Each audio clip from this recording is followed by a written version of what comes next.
wabarakatuh. Waalaikumsalam warahmatullahi wabarakatuh. Alhamdulillahirabbil alamin wassalatu wassalamu ala asrofil anbiya'i wal mursalin sayyidina wa maulana Muhammadin wa ala alihi washabihi ajmain. Asyhadu an la ilaha illallah wahdahu la syarikalah wa asyhadu anna Muhammadan abduhu wa rasuluh la nabiyya ba'dah. Ustadz Johar dan bapak-bapak sekalian serta pemirsa yang ada di Facebook, semoga Allah memberikan keberkahan, keselamatan, kesehatan kepada kita semua. Kita bersyukur atas segala nikmat yang Allah berikan, sehingga malam hari ini kita masih diberikan kesehatan dan kesempatan oleh Allah untuk bisa kembali mengikuti acara kajian pekanan kita setiap Jumat malam bersama dengan Ustadz Johar. Kali ini membahas tema yang melanjutkan yang sudah beberapa pekan kita bahas, yaitu mengenai sifat sholat Nabi. Salat dan salam kita aturkan kepada baginda Nabi besar Muhammad SAW beserta keluarga, sahabat, dan pengikutnya yang senantiasa istiqomah di jalan Allah. Mari kita awali kajian malam hari ini dengan membaca surah Al-Fatihah. Al-Fatihah. A'udzubillahi minasyaitonirrajim. Bismillahirrahmanirrahim.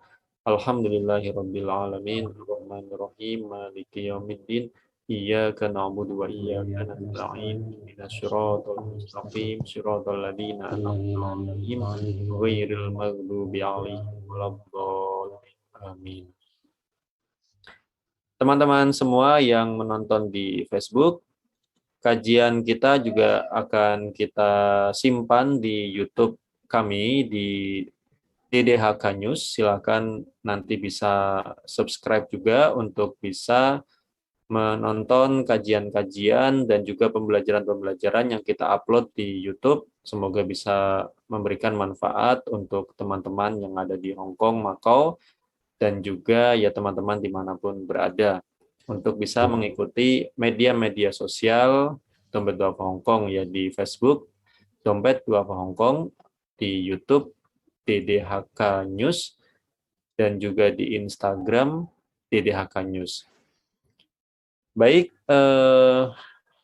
Bapak-bapak sekalian yang dirahmati Allah SWT, kita persilahkan kepada Ustadz Johar Ridhoni Marzuk untuk bisa menyampaikan materinya. Silahkan Ustadz Johar. Bismillahirrahmanirrahim. Terima kasih Ustaz Imam. Bismillahirrahmanirrahim. Assalamualaikum warahmatullahi wabarakatuh. Waalaikumsalam warahmatullahi wabarakatuh. Alhamdulillahirabbil alamin wa bihi nasta'inu ala umuri dunya waddin. Wassalatu wassalamu ala asyrafil anbiya'i wal mursalin sayyidina Muhammadin wa ala alihi wa sahbihi ajma'in. Subhanaka la ilma lana illa ma 'allamtana innaka antal alimul hakim. Rabbi shrah li sadri wa yassir li amri wahlul 'uqdatam min lisani yafqahu qawli. Amma ba'du.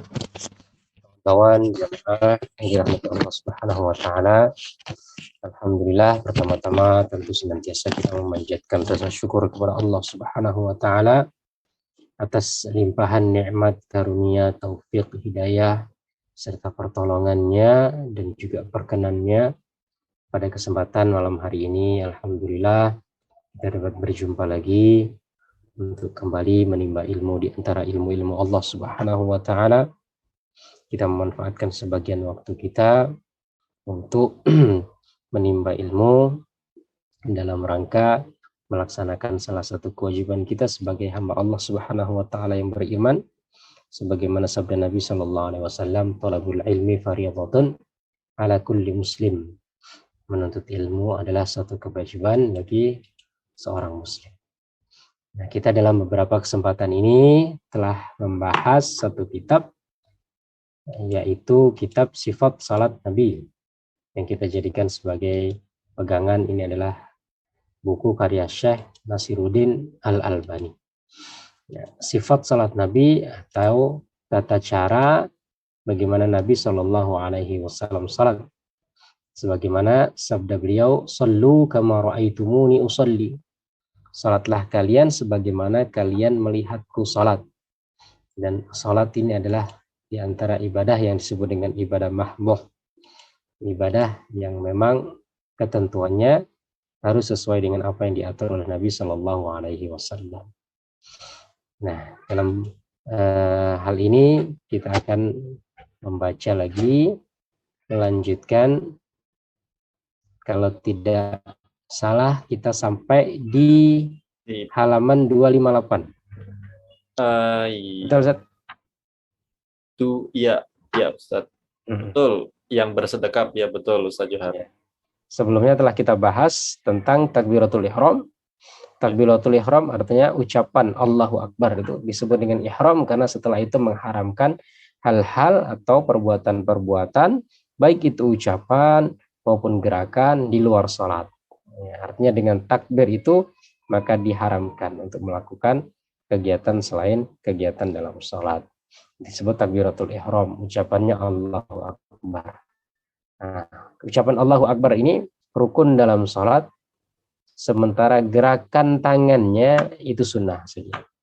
Maka ketika ada orang sudah mengucapkan Allahu Akbar walaupun tanpa gerakan tangan, maka dianggap sah sholatnya, walaupun dia meninggalkan salah satu keutamaan, karena itu adalah di antara sunnah, ya, mengangkat tangan. Kemarin sudah kita singgung mengangkat tangannya sampai di mana. Rasulullah kadang mengangkat tangan mendekati telinga, kadang sejajar dengan telinga, kadang sejajar dengan bahu. Kemudian tangannya, telapaknya dihadapkan ke arah kiblat dan tangannya tidak menggenggam, artinya membuka jari-jarinya, dan juga tidak dilebarkan gini, tapi biasa saja, tidak dibuka, juga tidak digenggam, dan telapak tangan dihadapkan ke arah kiblat. Ini yang terakhir kita pelajari. Nah, setelah kita mengangkat tangan dan juga membaca takbir, nah satu lagi membaca takbirnya apakah bersamaan dengan mengangkat tangan, atau setelah mengangkat tangan, atau sebelum mengangkat tangan. Ini juga tiga-tiganya ada dikisahkan dari Nabi Shallallahu Alaihi Wasallam. Kadang Nabi mengangkat tangan sambil bertakbir, Allahu Akbar dari awal, Allah. Kadang beliau mengangkat tangan dulu kemudian takbir, ya, sampai di atas begini baru Allahu Akbar. Nah, kemudian kadang-kadang Rasulullah juga beliau menggerakkan takbir dulu baru menggerakkan tangan Allahu Akbar. Itu kemarin sudah kita baca hadis-hadisnya, dan ini menunjukkan bahwasanya Rasulullah memberikan variasi dalam tata cara mengangkat tangan ketika takbiratul ihram, sehingga tiga-tiganya boleh dilakukan, terutama ketika kita menjadi imam. Kalau menjadi imam, ya lebih baiknya sih, kalau sesuai dengan pengalaman saya, lebih baiknya gerakan dulu baru takbir, karena makmum ini tidak melihat gerakan kita, dia hanya mendengar suara kita. Kalau kita membaca takbir dulu kemudian baru bergerak, maka akan banyak makmum yang kemungkinan besar, ya, akan banyak makmum yang mendahului gerakan kita. Sementara seharusnya makmum itu tidak mendahului gerakan imam. Oke, selanjutnya kita akan membahas tentang bersedekap dengan meletakkan tangan kanan di atas tangan kiri dan perintah untuk melakukannya. Kan saya mulai, Ustaz Imam, ya? Ya, silakan Ustaz. Saya tampilkan juga. Oke, siap. Oke. Bersedekap dengan meletakkan tangan kanan di atas tangan kiri dan perintah untuk melakukannya. Perintah untuk melakukan tadi meletakkan tangan kanan di atas tangan kiri. Tangan itu apa sih? Nah, ini Mas. Tangan itu dalam bahasa kita itu kan ya bisa jadi ini juga tangan, ini juga tangan, ini juga tangan. Ya, kalau tangan itu ya mungkin dari sini sampai sini. Sampai sini ya. Bahu gitu kan. Itu kan semuanya tangan. Kalau ini kan telapak tangan, ini lengan tangan, ya ini siku tangan, ini apa di sini lengan juga ya, lengan bagian atas. Tapi yang dimaksud dengan tangan di sini adalah telapak tangan, ya, telapak tangan. Maka dalam bahasa Arab itu ada istilahnya menyebutkan keseluruhan, tapi maksudnya sebagian. Ini sudah kita singgung beberapa kali ya. Kata yad itu tangan ya, jadi sampai sini. Yang maksud di sini adalah telapak tangan. Sama ketika seorang itu mencuri dipotong tangan. itu bukan sampai ke lengan, sampai ke bahu, ya, sampai ke bahu. Tetapi ya cuman luasnya, maksudnya telapak tangan.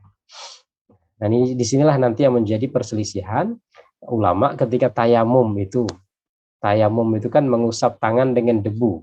Tangan itu maksudnya sampai mana? Sampai pergelangan saja atau sampai siku? Karena dua-dua disebut tangan. Pergelangan ini disebut tangan juga, ini juga seperti ini kan. Rasulullah meletakkan tangannya kan bukan meletakkan tangan secara keseluruhan sampai begini kan, tapi yang diletakkan kan maksudnya lengannya, telapaknya. Nah, tangan, tapi kan telapak ini juga bagian dari tangan, sehingga kalau telapak ini disebut tangan, dia juga tidak salah. Nah, ketika orang mencuri dipotong tangan, dipotong segini, nah ketika wudhu itu mengusap tangan itu segini apa segini? Sampai ke ruas ini saja atau sampai ke siku? Karena dua-duanya bisa tercakup dengan kata tangan. Sehingga di situ perbedaan pendapat. Madzhab Abu Hanifah mengatakan ya kalau wudhu cuma sampai sini, sampai pergelangan. Kiasannya apa? Kiasannya dengan potong tangan. Orang ketika mencuri kan potong tangan cuma sampai ruas, nggak sampai siku. Tapi dalam madzhab Syafi'i mengatakan bahwasanya tayamum. Tayamum itu mengusap tangan dengan debu sampai ke siku. Kiasannya dengan wudhu. Karena wudhu itu sampai siku.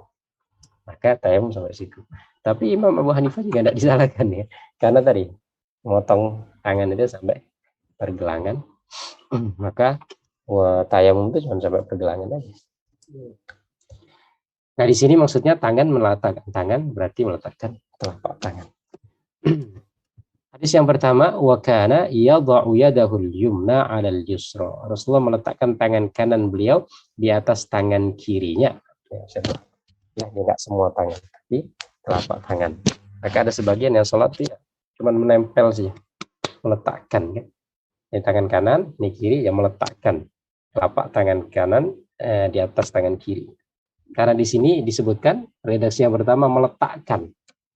Nah, terus yang menggenggam gimana? Nanti ada. Artinya yang pertama cuma sekedar meletakkan. Nah, ini meletakkan tangan, nanti posisi tangan itu di mana? Di dada, di bawah dada, di atas pusat dan lain sebagainya. Nah, yang penting sekarang adalah tangan kanan di atas tangan kiri. Wa kana yaqulu Rasulullah SAW ya, bersabda, "Inna ma'syarul anbiya umirna bi ta'jili fitrina wa ta'khiri suhurina wa an nadha'a aymanana 'ala syama'ilina fis shalah." Beliau bersabda, sesungguhnya kami para nabi diperintahkan menyegerakan puasa, berbuka puasa, mengakhirkan makan sahur dan meletakkan tangan kanan di atas tangan kiri ketika sholat. Kalau dalam hadis ini berarti wallahu a'lam kemungkinan nabi-nabi juga di antara tata cara sholatnya juga meletakkan kanan di atas tangan kiri ya, walaupun nanti mungkin ada ya syariat dari gerakan-gerakan yang lain yang mungkin berbeda. Tapi informasi dari Rasulullah untuk masalah meletakkan tangan ini dikatakan ya meletakkan tangan kanan di atas tangan kiri. Ah, ini kebalik ini. Gimana bacanya? Oke, langsung aja kita. Di 259 sudah selesai, 260 langsung aja. Hadis ini diriwayatkan oleh At-Tayalisi. Oke, kita berarti langsung masuk ke 260. Oke. Karena nggak mungkin kepala kita.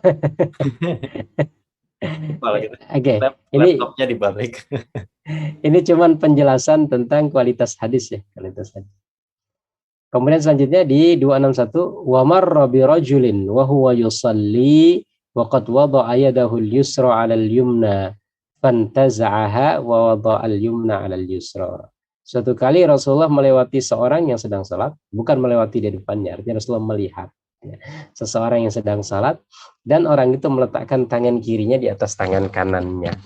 Maka beliau kemudian memisahkan intaza'a itu bukan memisahkan ya, mengambil, melepaskan kedua tangannya lalu diletakkan tangan yang kanan di atas tangan yang kiri. Nah, itu penjelasannya 184. Hadis ini diriwayatkan oleh Daruqutni dari jalan Yahya bin Ma'in, sanadnya jayyid. Nah, ada hadis lain Berkata Al-Hajjaj dari Abu Zainab As-Sulami mengabarkan kepada kami dari Uthman An-Nahdi dari Abdullah ibnu Mas'ud. Dia berkata, nah kalau di hadis yang atas ini kan mengatakan Rasulullah melewati seorang. Siapa seseorang itu nggak disebutkan dalam riwayat hadis itu. Tapi ada syahid, maka ini namanya syahid. Syahid itu artinya penjelasan atau penguat dari hadis yang global kemudian didetailkan ya keterangan. Di situ nggak disebutkan siapa orangnya. Ternyata dalam riwayat yang lain Abdullah ibnu Mas'ud menceritakan itu adalah saya gitu. Ra'ani Nabi sallallahu alaihi wasallam wa qad wada'tu shimali ala yamini fi shalah. Fa akhadha yamini fa wada'aha ala shimali. Abdullah ibnu Mas'ud mengisahkan bahwasanya Nabi melihatku meletakkan tangan kiriku di atas tangan kananku ketika sholat. Maka beliau menarik tangan kananku dan meletakkan di atas tangan kiri. Hadis pertama nggak disebutkan siapa orangnya. Hadis kedua ya, sebagai syahid, sebagai penguat dan juga sebagai penjelas. Di situ disebutkan bahwasanya yang bercerita Abdullah ibnu Mas'ud dan beliau menceritakan kejadian yang menimpa beliau sendiri. Kemudian di sini penjelasannya nggak terlalu ini ya artinya begitu. Itu yang pertama ya. Jadi bahwasanya ketika kita bersedekap maka yang perlu adalah meletakkan tangan kanan di atas tangan kiri. Oke. Itu tentang meletakkan. Nah, sekarang meletakkan tangan ya. Sekarang posisi kedua tangan kita itu letaknya di mana? Nah, akan kita baca selanjutnya. Sekaligus nanti akan ada penjelasan tambahan ya.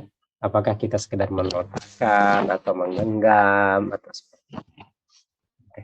Saya kembalikan ke Ustaz Imam. Silakan. Baik, Ustadz. Kita baca bergantian, Ustadz. Ya, silakan.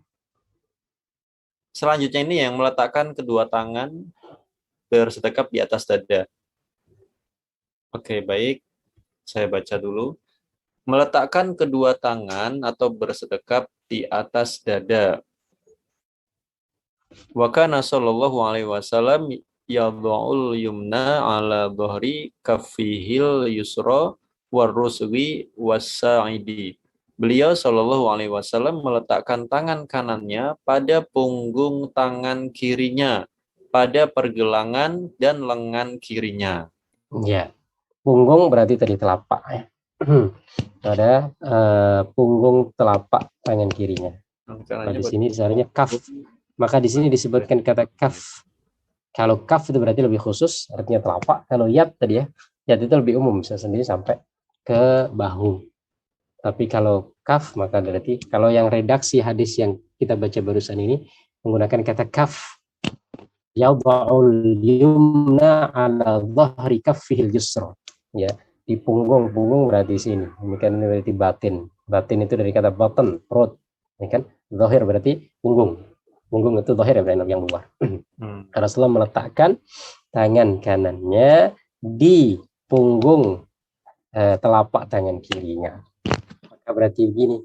Nah, begini ya saudara berarti ya. Iya, warusghu. Nah, kadang beliau meletakkan di pergelangan. Berarti kalau meletakkan di pergelangan berarti meletakkan saja. Ini redaksi hadisnya masih meletakkan. Nanti akan ada redaksi lain menggenggam. Berarti kalau meletakkan bisa di sini atau diletakkan di pergelangan. Dan lengan kirinya. Nah, berarti di sini juga. Maka ketika kita melihat orang meletakkan telapak tangannya tadi di lengan ini kan bisa pertengahan lengan atau bisa di akhir ujung lengan, tapi bukan di siku. Ya, karena di siku nggak disebutkan. Ya lengan kan sampai sebelum siku. Nah lengan ini bisa tengah, bisa agak ujung, gitu. Maka kalau semuanya ada orang sholat, kalau kita lihat, ya dia meletakkan tangannya di lengannya, di lengannya ada masalah. Ini masih redaksi meletakkan. Oke, mungkin keterangan bawahnya bisa dibaca, Ustaz. Untuk penambah. Yang ini ya Ustaz ya? Ya, yang footnote-nya. Saya berkata, saya akan benar-benar memperhatikan sholat Rasulullah Shallallahu Alaihi Wasallam, bagaimana beliau mengerjakannya. Lantas saya pun memperhatikannya. Beliau berdiri lalu bertakbir dan mengangkat kedua tangannya hingga sejajar dengan kedua telinganya. Setelah itu beliau meletakkan tangan kanannya pada punggung, pergelangan, dan lengan kirinya. Dan sewaktu beliau hendak ruku, beliau mengangkat kedua tangannya sebagaimana yang pertama. Dia mengatakan, dan beliau meletakkan kedua tangannya pada kedua lututnya. Dan sewaktu mengangkat kepala, bangkit dari ruku, beliau juga mengangkat kedua tangannya sebagaimana yang pertama. Setelah itu beliau sujud dan meletakkan telapak tangannya sejajar dengan kedua telinganya. Selanjutnya beliau duduk di antara dua sujud, beliau menduduki kaki kirinya dan menegakkan kaki kanannya, duduk iftirosh. Beliau meletakkan telapak tangan kirinya pada paha dan lutut kirinya dan meletakkan lengan kanannya pada paha kanannya. Lalu beliau menggenggam dua jarinya dan melingkarkannya. Lalu mengangkat telunjuk dan saya melihat beliau menggerakkannya sambil berdoa. Ya, ini hadis dari Wa'il bin Hujur. Kalau di foto 185 itu ya. Salah satu di antara keterangan yang agak detail tentang salatnya Nabi ini memang perawinya Wa'il bin Hujur ini. Jadi beliau menceritakan agak detail tentang tata cara salat Nabi Shallallahu Alaihi Wasallam. Nah, ini agak panjang karena tadi sampai duduk iftirosh. Duduk iftirosh itu duduk di antara dua sujud, di mana kita meletakkan pantat kita di atas telapak kaki kiri, seperti yang biasa kita lakukan. Nah, kalau duduk tahiyat akhir itu disebut duduk tawarruk. Duduk tawarruk itu artinya warik, itu warik dari kata warik itu artinya pantat, ya, atau pinggul. Jadi pinggul kita tuh langsung mengenai lantai dengan kaki kiri kita kan, kita ke depan kan, itu disebut duduk tawarruk. Itu duduk tahiyat akhir misalnya kan. Kalau duduk iftirash, ya, duduk pantat kita masih meletakkan tertumpu pada kaki kiri. Kemudian juga duduk dan sebagainya. Ini insya Allah nanti ada pembahasan lebih detail lagi, ya, termasuk bagaimana tadi melingkar, ya, tangannya melingkar, kemudian telunjuknya berarti kan seperti ini, ya, tangan melingkar, ya. Itu nanti kita bahas di tempatnya. Ala kulli hal untuk yang sekarang ini tentang bagaimana Rasulullah meletakkan tangan kanannya di atas tangan kirinya, ya, tambahan dari hadis ini, ya, jadi apa yang disampaikan ini ada di hadis yang agak panjang. Oke, selanjutnya, atau kalau ada tambahan, ada pertanyaan? Silakan Bapak-bapak kalau ada yang mau ditanyakan, ada yang mau menanggapi. Yang di bawah ini perlu dibaca lagi nggak Ustadz? Ya, boleh. Kalau yang kayak nomor-nomor itu enggak perlu. Kalau ada yang ini kan, ada hadisnya, atau mungkin Oh, yang ada hadisnya penjelasan aja ya yang Ustadz ya? kayak, ya, kalau yang ini malah terlalu ini, nomor-nomornya itu kan, ya, Oke. referensi aja. Coba ini saya baca yang ini Ustadz ya, yang masih berkaitan ya Ustadz, Ya, biar silakan. nanti kalau ada pertanyaan sekalian. Ini saya melihat Nabi Shallallahu Alaihi Wasallam mengerjakan sholat, beliau meletakkan tangan kirinya di bawah tangan kanannya. Ya. Kalau di sini dikatakan akhadha. Akhadha ini bukan meletakkan. Ya, ini terjemahannya, ya, terjemahannya kurang pas. Akhadha itu artinya mengambil. Akhadha kan mengambil, ya. Kalau mengambil berarti ya, nah, ini sudah redaksi sudah mulai mencengkeram istilahnya. Jadi mengambil tangan kirinya dengan tangan kanannya. Allahu Akbar. Nah, gitu. Allahu Akbar. Jadi diambil kan. Kalau tadi kan cuma diletakkan. Jadi berarti ya, kalau ini redaksi kedua sudah pakai akhadha. Kalau tadi redaksi pertama pakai wadu'a. Wadu'a meletakkan saja. Allahu Akbar. Kalau ini sudah mengambil, artinya sudah mulai menyengkram sedikit, menggenggam lah, ya, namanya mengambil, ya, berarti kan begini. Allahu Akbar. Ini redaksi dari hadis yang kedua. Ya. Ya, Okay. kalau meletakkan ya ditempel aja Ustadz ya. Kalau yang ini menggenggam ya. Tangan kirinya. Cuman ini tadi penerjemahannya, Allah alam. Kalau di sini kan dari bahasa Arabnya sudah akhadha, artinya mengambil. Kalau tadi kan wadu'a. Kayak yang bawahnya ini wadu'a. Wadu'a artinya meletakkan, menaruh. Nah, kalau akhadha mengambil. Ya, ini yang di bawahnya juga nih. Ya, silakan. Terkadang beliau menggenggam tangan kiri dengan tangan kanan beliau. Ini menggenggam. Nah, sudah mulai lagi redaksi yang ketiga. Redaksi yang pertama meletakkan, redaksi kedua mengambil, ya kan? Mengambil ini ya sudah hampir-hampir kepada menggenggam kan, karena orang ngambil ya pasti gitu, kayak narik begitu.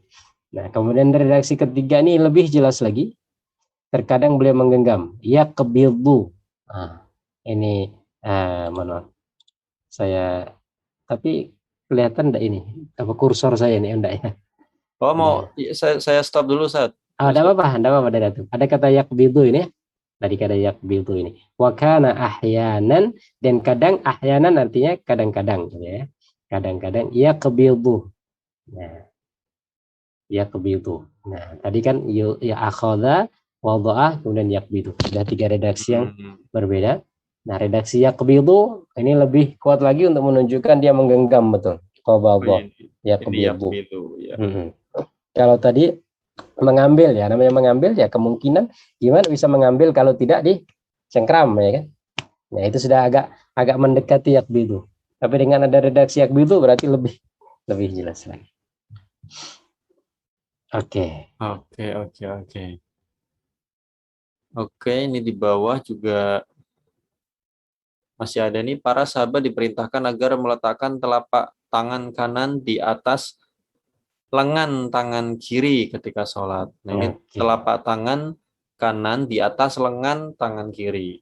Nah, jadi ini tadi di sini maka seperti ini ya, kita ketika membaca hadis memang kita kumpulkan dulu. Nah, bagusnya di sini memang dikumpulkan dulu, nanti kemudian disimpulkan. Ada yang bisa menggabungkan, ada yang kadang-kadang nggak bisa digabungkan, harus memilih salah satunya. Ya, tadi meletakkan, sekarang meletakkan, kemudian mengambil, menggenggam. Nah, sekarang meletakkan, tapi bukan meletakkan di punggung telapak tangan, tapi meletakkan saja di zira', ya kan? Berarti di lengan. Nah, meletakkan berarti bukan dicengkram, cuma diletakkan saja. Nah, gitu kan? Di lengan berarti agak ke tengah nih, agak ke tengah. Kalau seumpamanya dilihat ya berarti agak menyamping. Nah, kalau meletakkan tangan ini hukumnya apa, Ustaz? Meletakkan tangan, Maksudnya ini yang sedekap begini itu di dalam sholat hukumnya wajib atau bukan wajib? ya dia tidak wajib. Dia Oh, sunnah, bukan dan nanti wajib. ada perselisihan pendapat ulama tentang diletakkannya di mana. Makanya kan ada Ya. kadang kita lihat sholat tangannya lurus aja gitu kan. Iya, betul betul betul. Ya. Kalau itu ada dalilnya juga, Ustaz, atau nggak ada yang Ada. tangannya lurus aja? Yang tangannya lurus itu diikuti oleh mazhab Maliki.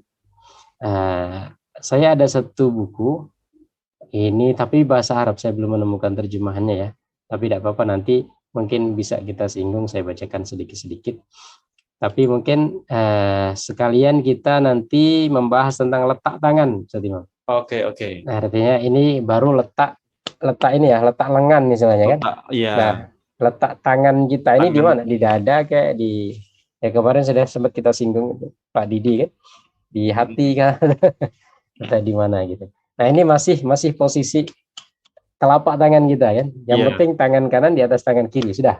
Mm-mm. Nah, itu bisa meletakkan di punggung, bisa menggenggam ruas, kemudian bisa juga di lengan. Di lengan bisa juga dengan cara diambil atau digenggam, bisa juga cuma diletakkan. Dari hadis yang terakhir kita baca barusan. Ya, ini sama semua hadisnya, Ustadz ya. Berarti kita saya persilakan kepada Bapak-bapak dulu kalau ada yang belum jelas, ada yang mau ditanyakan seputar tangan kanan dan tangan kiri ini, meletakkan tangan kanan di atas tangan kiri. Nah, ini hadisnya semuanya sama ini. Ya. Silakan, ada yang mau ditanyakan sebelum kita lanjut ke posisinya, posisi tangannya di mana.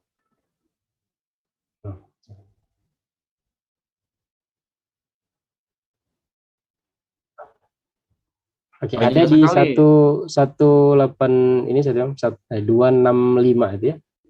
265. 266. 266, oke. 266. Di situ ada redaksi juga qabadha. Kana idza qama fi sholati qabadha ala shimalihi biyaminihi. Apabila beliau berdiri mengerjakan salat, beliau menggenggam. Artinya ini penguatan untuk, karena yang meletakkan tadi kan ada beberapa hadis ya. Kita baru menemukan tadi kata qabadha yaqbidu, itu cuma satu. Ini ada penguat lagi, beliau menggenggam tangan kiri dengan tangan kanannya. Oke. Nah, tangan kiri ini bagian mana itu tadi? Ya. Bisa di pergelangan ya. Bahkan kalau seumpamanya dia di telapak tangan itu digenggam bisa nggak salah. Karena di sini dikatakan kanan tangan kirinya ya kan. Tangan itu tadi dari telapak sampai ke bahu gitu. Nah, karena tadi ada Rasulullah meletakkan tangan di apa namanya? Di telapaknya, maka bisa juga dengan digenggam. Bisa juga menggenggam di ruasnya, bisa juga menggenggam di lengannya. Nah, ini kata qabadha lagi. Kemudian hadis yang lain ini beliau meletakkan wadi'an yaminahu ala shimalihi, meletakkan sama seperti sebelumnya. Nah, ada yang ya cukup unik di sini di 266. Ibnu Syaibah meriwayatkan hadis ini dari Waqi' dengan tambahan tahtal wari, di bawah pusar gitu. Nah, ini nanti kenapa ada sebagian ulama itu yang meletakkan tangan itu di bawah pusar. Ini ya, di bawah pusar. Oke. Mungkin ada tambahan atau ada yang bertanya? Silakan kalau ada yang mau tanya.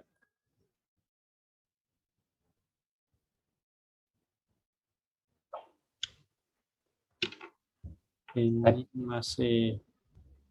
Nah, di sini ada mungkin sambil menunggu 267 redaksi yang lain.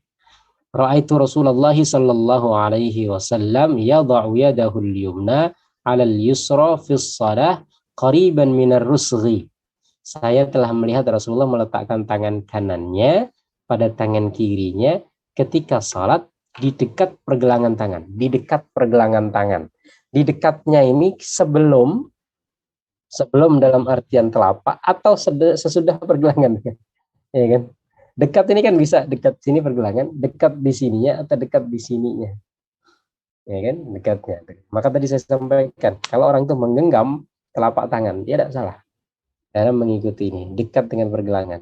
Atau setelah pergelangan, ya di lengan bagian depan gitu. Ya, agak salah. Qariban minar ruski, dekat dengan pergelangan tangan. Oke. Mau lanjut ke bab berikutnya, Ustaz? Ya, silakan. Halaman berapa ini ya? Sebentar. Selanjutnya ini agak di zoom lagi, Mas, kecil-kecil tulisannya. Zoom-nya. Oke. Bisa bacanya. Segitu. Siap, Adi, sebentar nih. Segini sudah oke? Tambah lagi. Tambah lagi, oke. Kasihan Pak Didi. Yang kasihan Pak Ghazali itu. Pak Ghazali layarnya kecil soalnya Pak Ghazali. Pakainya ganti. Pakai TV itu loh, TV-nya dinyalain. Nah, iya Mas. Ya. Iya. Saya maklum ini HP mahal jadi kecil. Ini halaman berapa nih? Wah, hadisnya banyak sekali Ustadz ya. Ya, tambahan. Langsung ke 271 kayaknya. 271? Ya, ada 271 wa kana yad'uhuma 'ala sadri. Sekarang letaknya tangannya. Tadi letaknya pergelangan tangan. Oke, ya, sekarang letaknya tangan. Mulai dari oh iya ini, oke. Silakan Pak. Siapa ini yang ada nih? Pak Didi. Bisa minta tolong dibaca yang mulai dari sini Pak Didi. Wakana.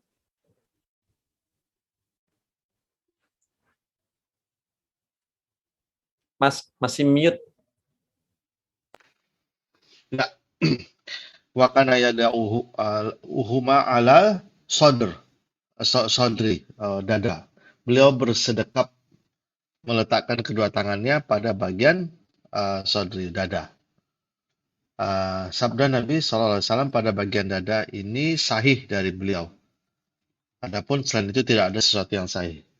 Beberapa hadis menerangkan perihal bersedekap pada dada, diantaranya pertama hadis Wa'il bin Hujur bahwa beliau melihat Nabi SAW meletakkan tangan kanannya pada tangan kiri, lalu menaruhnya di dada beliau. Kemudian diriwayatkan oleh As-Syaikh Skip Al-Baihaqi. Skip aja. ya. Oke, sebentar mungkin Pak Didi. Kata ala itu artinya apa kira-kira? Di atas, Upon. Di atas. Upon, atas. Nah, harusnya di atas ya. Tapi kenapa di sini diartikan di bagian dada? Pada bagian dada. Ini sudah penerjemahan. Ya, artinya ini sudah memasukkan ya pemahaman dari penerjemah. Kata ala ini bisa berarti atas, tapi kata atas itu bukan berarti harus di atasnya begitu. Nah, bisa jadi menempel itu juga dianggap atas, di atas dinding.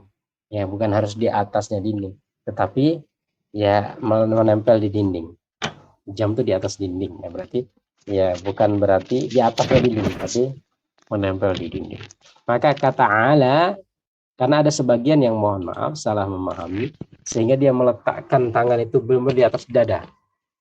Tentu mungkin ada sebagian yang melihat begitu ya. Dia meletakkan tangan kanan, telapak tangan kanan di atas telapak tangan kiri, di atas dada.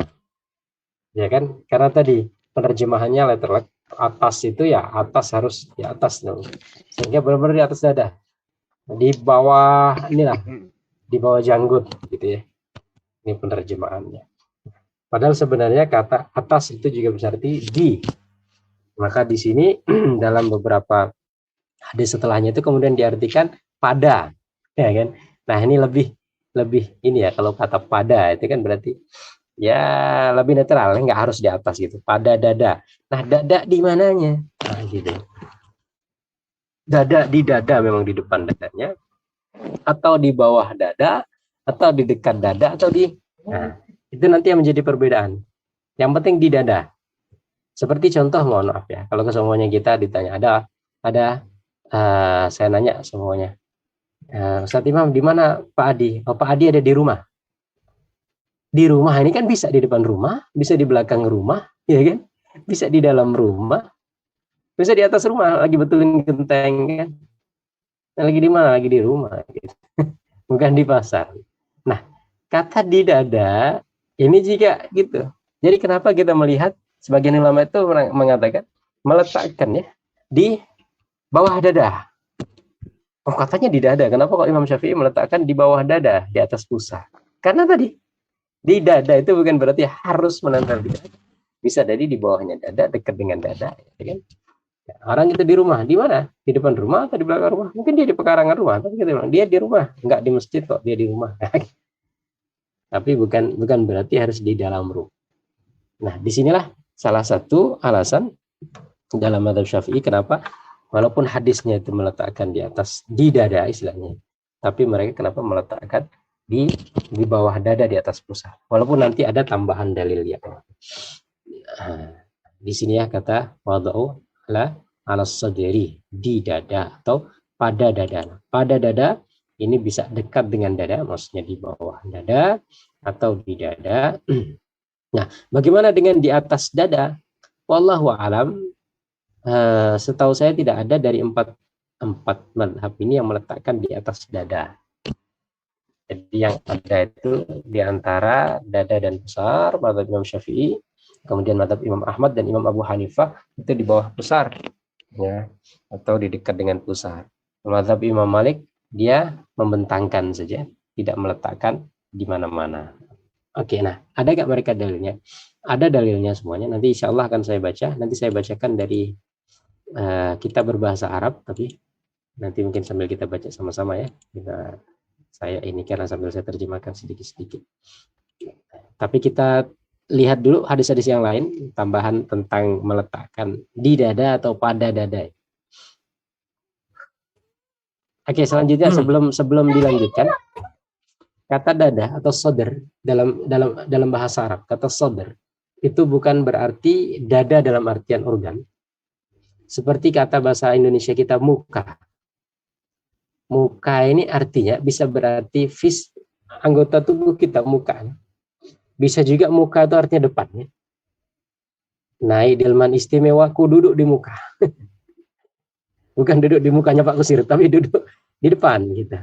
Nah, dalam bahasa Arab, kata sodr itu selain berarti dada, dia juga berarti depan. Maka kalau antum baca sejarah-sejarah gitu, sodrul Islam. Ya, dari permulaan awal munculnya Islam. Gitu ya. Jadi permulaan awal munculnya itu disebut sodrul Islam. Nah, kata sodr di sini, sebagian ulama juga mengartikan di depan. Bukan berarti di dada secara organ, seperti kata muka, bukan berarti muka wajah, gitu. Tapi muka juga bisa berada di depan. Nah, maka kalau semuanya, di mana orang itu? Orangnya lagi di muka, ya, bukan berarti di wajah, tapi di muka, di depan rumah, ya, di muka kita, maksudnya di hadapan kita. Nah, kata sadar itu selain berarti dada, juga berarti depan. Sehingga kalau orang meletakkan tangannya, yang penting di depan, misalnya kan. Maka dalam mazhab Abu Hanifah itu mereka beralasan begitu. Ya, kenapa kok di hadisnya di sodar, tapi Anda meletakkannya di bawah pusar? Bawah pusar kan masih di depan kita, gitu. Bukan meletakkan di belakang gitu maksudnya. Allahu Akbar, atau Allah Akbar, masih di depan gitu. Jadi depan ini mau di dada, di atas dada, atau di antara pusar. Ini masih tetap dalam artian sodar. Karena sodar secara bahasa berarti organ, bisa juga berarti hadapan. Artinya tangan itu diletakkan di depan kita, bukan di belakang. Oke, kita lanjutkan dulu. Silakan. Oke, baik. Oke, kita alimun bizati sudur, Ustaz, kan? Dada juga itu. Ya. Allah dada artinya apa? Innallaha alimun bizati sudur, kan? Allah itu tahu apa yang ada di dalam dada atau di dalam hati kira-kira? Ya. Kalau hati pasti kolbun. Tetapi ulama mengatakan karena dada ini ada yang diketahui adalah isi hati, bukan isi Makanya dada. Gitu. setan itu hanya bisa meniupkan ke sudur, nggak bisa meniupkan ke hati dia. Ya. Nah, dalam panjang lagi bahasanya nanti itu. Nah, jadi ada dalam kaidah tafsir itu menyebutkan tempat, tapi maksudnya adalah menyebutkan tempat ya, tapi maksudnya adalah apa yang ditempati. Hati ini tempatnya di dada, gitu ya. Tapi dia disebutkan dengan kata sadar, bukan berarti dalam dada kita, tapi hati gitu. Tapi disebutkan kata sadar. Innallaha alimun bidzati sudur, Allah tahu apa yang ada di dalam hati. Maksudnya sih begitu ya. Yuwaswisu fi sudurin nas. Ya, yang membisikkan dalam hati. Ke dalam hati. Nah, sadar juga itu tadi ya, cuman ya karena bahasa ini kan bisa multi makna. Maka ada lafdzun mustarak, ada lafdzun mustarak, lafadz yang ya maknanya itu mau tidak mau bisa dipahami dengan berbagai pemahaman gitu ya. Dalam bahasa Indonesia juga kan ada kata apa contohnya? Kata mungkin pernah saya singgung, kata nasakh. Nasakh itu bisa berarti menulis, bisa berarti menghapus. Dari kata nasakho itu artinya kan menasakh itu menghapus. Dari kata nasakho juga bisa berarti naskah. Naskah artinya tulisan. Satu kata tapi maknanya justru bisa berbolak-balik. Seperti kata tinggal. Tinggal itu bisa berarti meninggalkan dalam artian menjauhi. Bisa berarti tinggal menempati. Saya tinggal di Sungai Liat, Bangka Belitung. Ya, saya tinggal aja deh dia. Berarti justru malah ada. Kalau tinggal satu, ini masih ada nih tinggal satu. Sisa kan artinya. Sisa. Lagi. Ya. Wallahu alam, cuman saya ingin menyampaikan tadi ya, dari kata sadr itu bisa juga berarti depan, bukan berarti organ saja.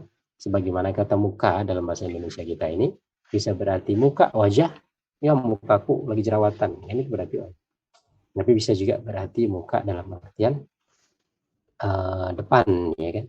Nah, artinya ketika ulama mencoba untuk menafsirkan kata itu, sehingga mereka kemudian berbeda pendapat tentang letaknya tangan itu di mana, di tangan, di dada itu maksudnya dada dalam artian organ atau dada dalam artian tepat di depan. Ya. Oke. Ini perlu dibaca yang ini Ustaz? Halaman berapa, Ustaz? Setelahnya yang tadi nih. Oke. Tadi kan baca. Boleh, tidak apa-apa. Untuk kita mungkin nanti kita Oke, menemukan redaksi yang lain gitu. ya. Silakan Pak Didi. Tapi di depan tadi itu nggak boleh di bawah pusar ya, tapi nggak. Di bawah pusat kan masih di depan gitu. Jadi mereka Apa beranggapan masih di itu depan? masih di depan. Oh boleh. Kan kalau seumumnya, mohon maaf, kalau seumumnya dia meletakkan di pantat, kan berarti di belakang. Oh. Bukan di depan dalam arti sodat. Oh, bersedekap gini juga sedekap berarti ya? Nah, kenapa kok nggak ada yang di sini gitu ya, seumumnya ya? Kenapa kok nggak ada yang di sini? Berarti di depan. Karena nggak ada riwayatnya, nggak ada contohnya. Nah, imam-imam yang 4 tadi meletakkan itu semua ada contohnya. Paling tinggi nggak ada yang di leher kan? Paling tinggi di dada, paling Maka bawah di bawah pusar. Di bawah pusar. Nah, kenapa mereka itu istilahnya ya di depan, tapi di bawah pusar? Kenapa nggak di kepala gitu? Kepala kan tetap di. Nah, nggak ada sahabat atau tabiin yang mencontohkan itu. Sementara kalau yang di bawah pusar itu diriwayatkan dari Imam Ali, gitu. Artinya walaupun hadisnya tadi tidak ada, dari Imam Ali itu beliau salat meletakkan di bawah pusar. Imam Ali itu siapa, Ustaz? Ali radhiyallahu anhu. Oh, bukan Iya. imam berarti ya. Hati kalau ini.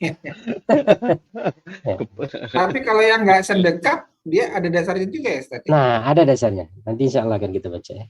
Belum ya. Ya. Nah, kita sambil ini ya, sambil mengumpulkan dulu gitu hadis-hadis. Takutnya kita sudah keduluan menyimpulkan, ternyata ada hadis lain. Nah, kita coba baca dulu hadis-hadisnya dengan berbagai redaksinya.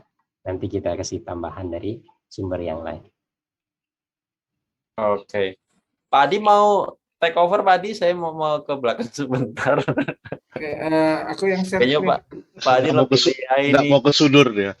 Maunya ke ini, ke dubur, ke belakang.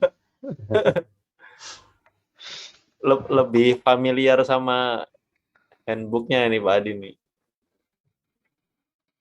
Ini kan? Halaman. Nah, sip, mantap. Halaman? Tadi halaman 271 apa ya?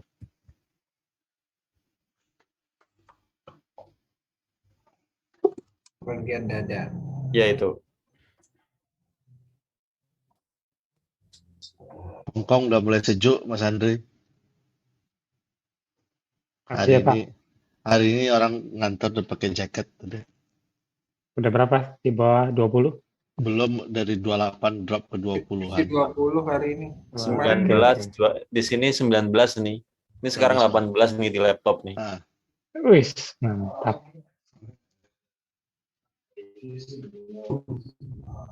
Saya izin ke belakang. Tadabur dia.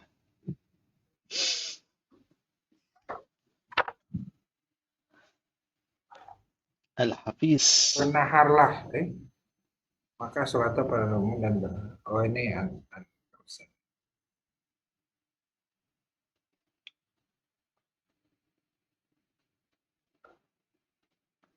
Al-Hafiz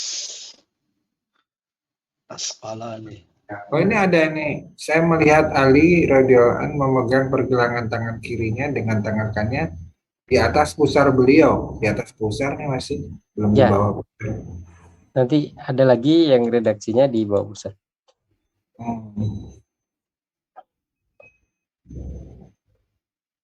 Apa yang baca Pak Adi? Ini saya lagi mau baca yang mana nih, Ustaz? Karena masih keterangan ini belum ada. Kayak saya ngelihat segera. Kalau menurut saya sih kalau ada bahasa Arabnya itu baca aja gitu. Oh gitu ya. Nah, kayaknya lebih baik gitu. Kalau kayak tadi kan hadis-hadis nomor ini kita skip aja. Itu cuman referensi aja. Jadi kalau ada hadisnya, kan kadang-kadang kita nemu redaksi yang agak berbeda kan. Atau ada tambahan keterangan. Nah, itu mungkin. Ini kayaknya nih, coba nih, beliau meletakkan tangan kanannya pada punggung tangan kirinya pada pergelangan dan lengan kirinya. Ini sudah tadi. Tangan udah ya? Ya. Kaum muslimin diperintahkan meletakkan pangkal persediaan tangan kanannya pada lengan kirinya ketika sholat. Pangkal persendian. Tangan itu maksudnya jari ini Ustaz ya? Pangkal ini maksudnya. Di hadis yang mana, Ini Pak? nih. Untuk Yang bawah, Pak. meletakkan pangkal persendian tangan kanannya pada lengan kirinya ketika sholat. Karena nasu yu'maruna an yadha ar-rajulul yadal yumna ala dhira'ihil yusra. Dhira' artinya lengan. Kaum muslim diperintahkan meletakkan pangkal persendiannya, bukan pangkal persendiannya. Ya, kalau di sini disebutkan hanya untuk meletakkan tangan kanannya, gitu ya. Tangan, karena di sini al-yadul yumna. Ya, al-yadul yumna. Kalau persendian itu rusghun. Ini yang atas ini kata rusghun. Kalau rusghun ini tadi persendian tadi ya. Persendian. Tapi kalau dia rusghun yang atas ini kan war rusghu wasaidu. Ya, nah kalau rusgh ini artinya memang pergelangan atau persendian itu kan. Nah, kalau ini dikatakan cuma al-yadul yumna, tangan kanan. Jadi manusia diperintahkan, kaum muslimin manusia, untuk meletakkan tangan kanannya ya, di atas lengan tangan kirinya ketika sholat. Ya, tangan persendian ini wallah alam, ini penerjemahannya. Tapi kalau di dalam hadisnya itu cuma disebutkan tangan kanannya. Ya, jadi artinya kayak tadi lah. Ya. Karena yang kita letakkan kan ya bagaimana kalau kita meletakkan persendian ini mana persendian? Bukannya ini ya? Apa pergelangan ini ya? Pergelangan tangan ini. Ya kan gimana kita meletakkan pergelangan tangan kita di atas lengan? Kan agak susah berarti. Berarti gimana kita ngeletakinnya? Berarti repot juga kan? Berarti kan begini jadi. Ya. maka dia menerjemahkan dengan kata persendian ini, tapi tangan ya. Yang kita letakkan ya telapak tangan.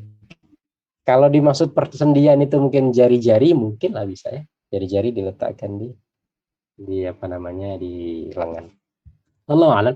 Kalau kulihal redaksi dalam bahasa Arabnya, ya. Nanti kalau kurang paham mungkin Pak Andri bisa menjelaskan kan lah sudah berapa bulan di Abu Dhabi. Kan Masa sudah sering dengar kata yat-yat kan?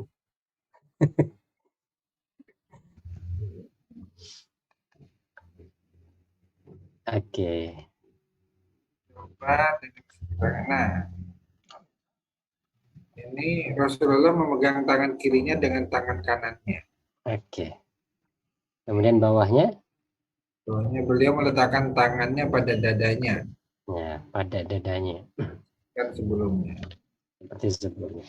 Lupa kita baca-baca dulu. Nanti Di dadaku ada kamu. Rasulullah meletakkan tangannya di atas tangan kirinya, kemudian menekankan keduanya pada dadanya ketika sholat. Wah, pakai tekanan ini. Fis salah. Nah, di sini ada satu redaksi tambahan kan? Allah. Tsumma Sadri. yashuddu. Sebenarnya bukan menekan ya. Jadi yashuddu itu artinya ya nekan, ini nekan tangannya atau nekan ke dadanya. Karena Rasulullah yadahul yumna ala yadihi tsumma yashuddu bihima ala sadrihi wa huwa fis shalah. Syadda itu artinya menguatkan. Syadid menguatkan. Ya. Yang dimaksud di sini sebenarnya Rasul itu menguatkan pegangan tangan kanan di atas tangan kiri. Ya. Kemudian diletakkan di dada. Jadi bukan tumpukan ke dada. Karena Rasulullah yadahul yumna ala yadihil yusra, meletakkan tangan kanannya di atas tangan kirinya, tsumma yashuddu bihima. Kemudian ya dikeraskan gitu misalnya. Bukan dilepas. Ya, dikeraskan tadi. Nah, kemudian ditaruh di atas dada. Bukan dikeraskan ke dadanya. Tapi maksudnya tadi ya, pegangan tangan kanannya ke tangan kirinya itu yang dikeras. Ditaruh di atas dada atau di dada tadi ya. Ya seperti itu. Ketika sholat. Menekankan. Wa huwa fis salah. Nah, Oke. Itu ada ayat Al-Quran.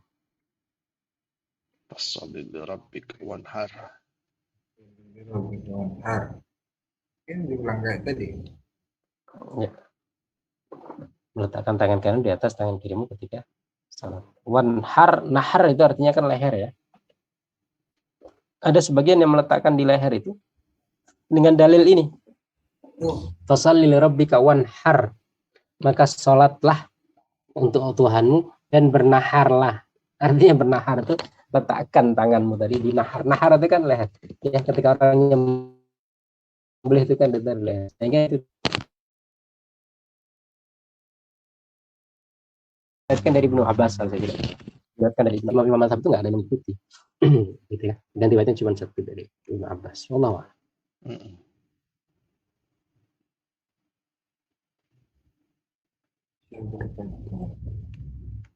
Nah ini apa nih? Hadis wali, hadis yang keempat yang menyebutkan bahwa Wa ilmu. tercatat pada perwitaannya karena di sini Yazid apa nih Ustaz? Hadis ini Yazid Syadz. Syadz itu hadis yang menyelisihi hadis lain yang lebih kuat. Ada hadis ya, ini kuat sebenarnya, ini dari dua perawi, ini perawinya cuma satu. Kalau hadis itu maknanya bertentangan, maka satunya disebut syadz. Tapi kalau saling menguatkan, maka disebut syahid. Artinya satu hadis ini kuat, ini hadis agak lemah, tapi masih bisa dipadukan, atau saling menguatkan, maka yang lemah tadi disebut syahid, menguatkan dari yang sudah kuat. Artinya dia lebih kuat lagi, walaupun yang ini agak lemah. Gitu. Tapi kalau dia bertolak belakang, maka yang tadi ya, yang perawi periwayatnya kurang tadi, maka disebut syadz. Dia kalah dengan yang besar, kalah dengan yang kuat. Itu disebut hadits syadz. Syadz artinya menyelisihi atau menyeleweng, menyimpang.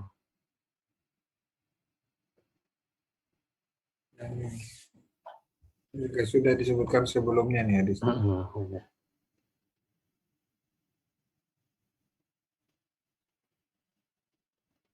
Sama dengan hadis wali. Ya, ini juga kayaknya sudah sama. Iya, kok diulang-ulang Ustaz ya? Oke. Nah ini saya sampaikan tadi. Oh ini apa nih? Ini yang tadi saya sampaikan dari Ali ya. Abu Juhaifah dari Ali, beliau berkata, termasuk sunnah dalam pengertian sholat adalah meletakkan telapak tangan pada telapak tangan di bawah pusar. Sama telapak tangan gini sih? Ya, makanya orang-orang yang orang-orang India itu kan, mereka kan pakai mazhab Abu Hanifah. Ini yang dipakai jadikan dalil oleh mazhab Abu Hanifah. Jadi kan mereka cuma meletakkan aja. Anda lihat ya, cuma diletakkan kemudian di bawah pusar gitu. Jadi bukan menggenggam gini. Wallah alam kalau memang ada. Tapi yang saya lihat biasanya dia cuma meletakkan gini. Kemudian taruh di bawah. Jadi gini aja. Ya kan? Ya kayak santai. Kayak nggak serius salatnya. Ini bilangnya nggak serius. Atau kita yang terlalu serius salatnya. Alhamdulillah itu ada ini ya. Nah, kita baca dulu. Maksudnya kita coba kumpul-kumpul dulu hadis-hadisnya dengan berbagai redaksi.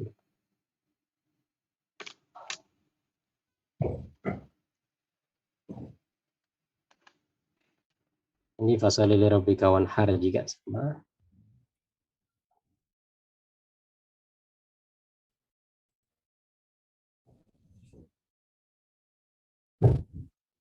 Mendoakan hadis ini Ustaz? Ya. Nah, di sini nanti ada tentang perbedaan pendapat ulama. Hadis dhaif itu boleh diamalkan apa enggak? Gitu ya. Hadis dhaif itu boleh diamalkan apa enggak? Kalau antum tanya ke kawan-kawan yang agak ketat-ketat itu, wah hadis dhaif harus dibuang gitu. Tetapi ada hadis dhaif itu dia tetap hadis, tapi lemah. Dia bukan hadis palsu ya. Sehingga sebagian bahkan kita nggak bisa melepaskan sama sekali dari hadis dhaif. Saya kasih contoh, mohon maaf. Ini Syekh Albani memdhaifkan hadis ini, sehingga dianggap ini nggak cocok untuk dipakai, ya, untuk meletakkan tangan di bawah pusar ini kan, karena dia dhaifkan oleh beliau juga mendhaifkan.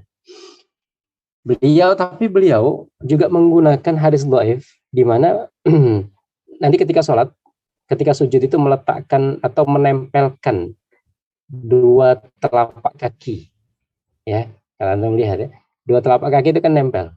Itu hadisnya dhaif itu. Tapi oleh Syekh Albani masih dipakai gitu. Artinya ketika menyalahkan orang karena memakai hadis dhaif, tapi beliau terperangkap juga.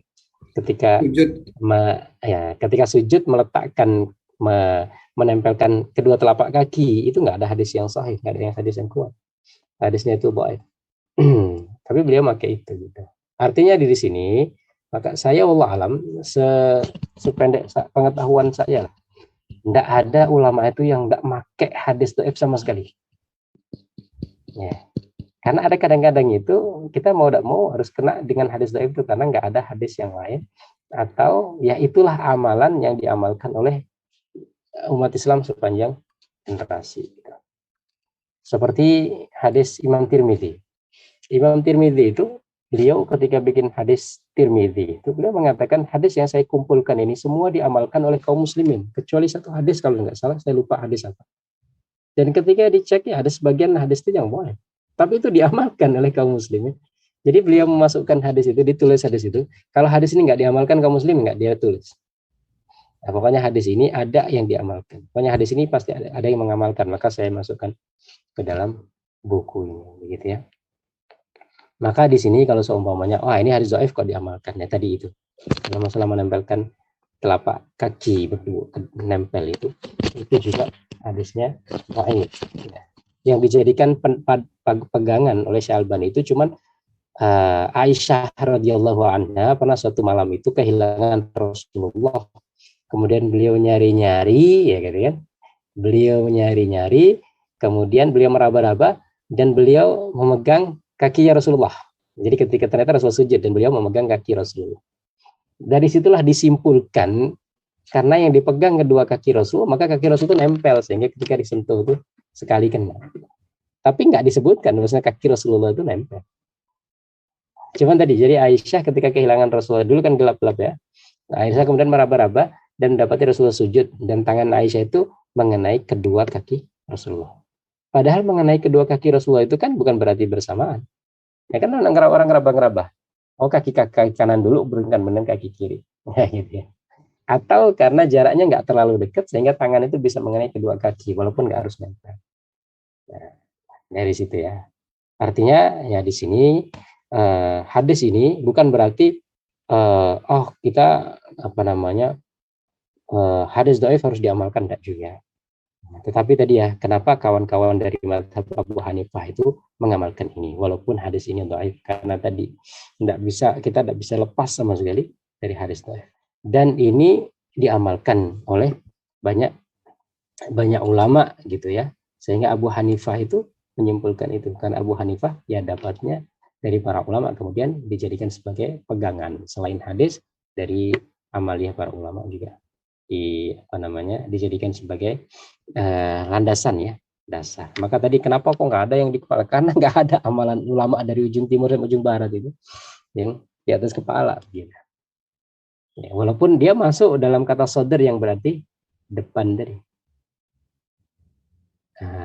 Sebentar, seingat saya itu saya pernah bahas juga masalah ini ya, tentang tangan.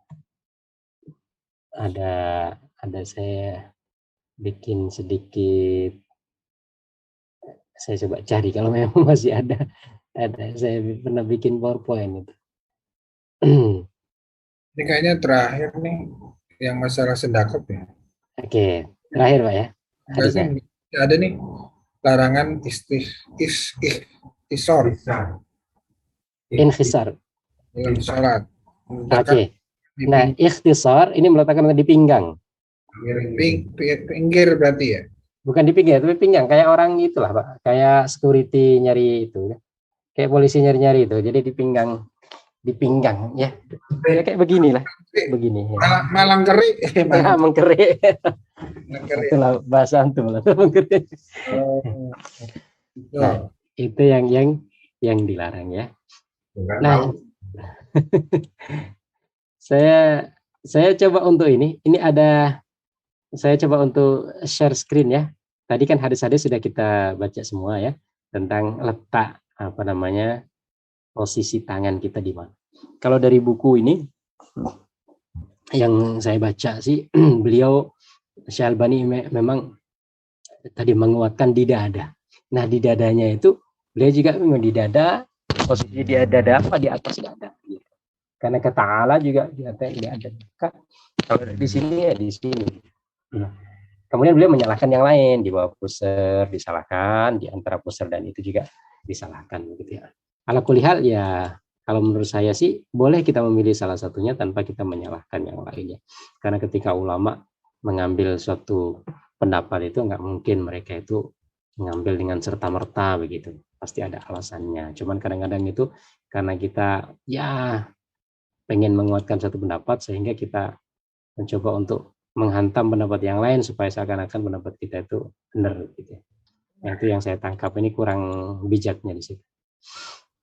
Nah, di sini saya mencoba untuk coba saya ini kan ya, saya screen share. Tapi mohon maaf ini bahasa Arab, nanti sambil kita baca coba saya terjemahkan sedikit. Nah, ini.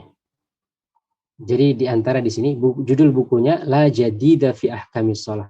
Tidak ada yang baru dalam hukum sholat.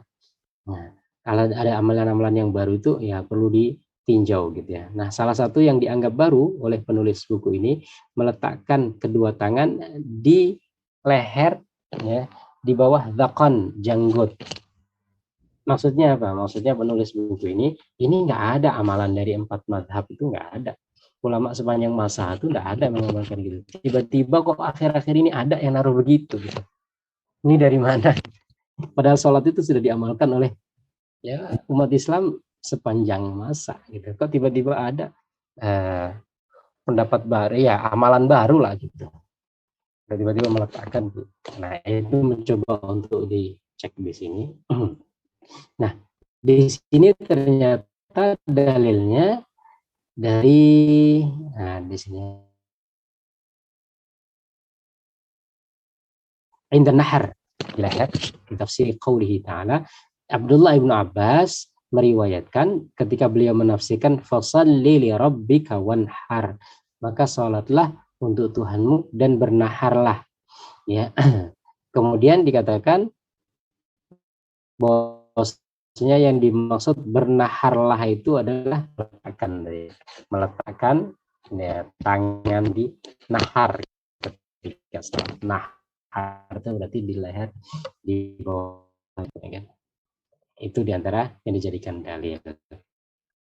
Tapi tadi ya amalan para ulama sepanjang ya masa itu udah ada yang mengikuti itu. Kemudian selanjutnya Lisyafi'i rahimahullahu ta'ala fi ihdar riwayati anhu, diriwayatkan dari madhab Syafi'i, salah satu riwayatnya itu di dada, maksudnya ya di depan dada. Walam yaqul bihadza ghairuhum minal fuqaha al-arba'ah, tetapi dari ulama 4 mazhab yang lain itu enggak ada yang meletakkan di dada. Karena tadi ya, mazhab Abu Hanifah di bawah pusar, mazhab Imam Hambali juga di bawah pusar, mazhab Imam Malik malah dia enggak meletakkan sama sekali. Tapi dalilnya apa ya? Dalilnya yang tadi sudah kita singgung semuanya. Itu yang kedua. Kemudian yang ketiga, saya agak berpanjang. Yang ketiga, ini. Alas sadri lil mar'ah wa tahta surrati lirrajul. Di dada bagi perempuan, kemudian di bawah pusar bagi laki-laki. Di pendapat yang lain. Nah, ini wala yakhtalifu madhabul Hanafiyah bi anna mahalluhu ma tahta surrah. Nah, wa yu'allilunahu bi annahu astaru lil mar'ah. Nah, dalam mazhab Abu Hanifah justru laki-laki dan perempuan itu di bawah pusar. Kenapa? Justru kalau perempuan itu meletakkan tangannya di bawah pusar, maaf kata ini ya. Ini astaru lil mar'ah, lebih menutup aurat.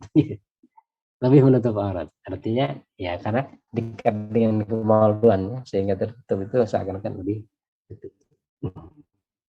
wa fi haqqir rajul ad'a li ta'dzimillahi subhanahu wa ta'ala. Dan ketika kalau bagi kita tadi meletakkan tangan di bawah pusar itu seakan-akan malah enggak serius salatnya. Tapi kata Abu Hanifah, justru orang yang meletakkan tangan ketika salat di bawah pusar itu ad'a li ta'dzimillah. Justru itu lebih menghormati Allah gitu. Lebih mengagungkan Allah. Allah alam gimana ya maksudnya. Apa? Kalau kita kan kayaknya beneran gitu kalau salat. Kalau gini kayaknya main-main. Tapi menurut beliau itu justru ditaruh di bawah pusar itu lebih mengagungkan Allah. Kemudian inda sadri di dada, tahta sadri fawqas surrah. Yang kelima, ini di bawah dada, di atas pusar. Riwayatnya mana? Riwayat fi madhabi Malik wa Syafi'i wa Ahmad rahimahullahu ta'ala. Sebagian dari madhab Imam Ahmad, Imam Syafi'i, dan Imam Malik mengatakan ini. Kemudian ada juga fokus surah di atas pusar.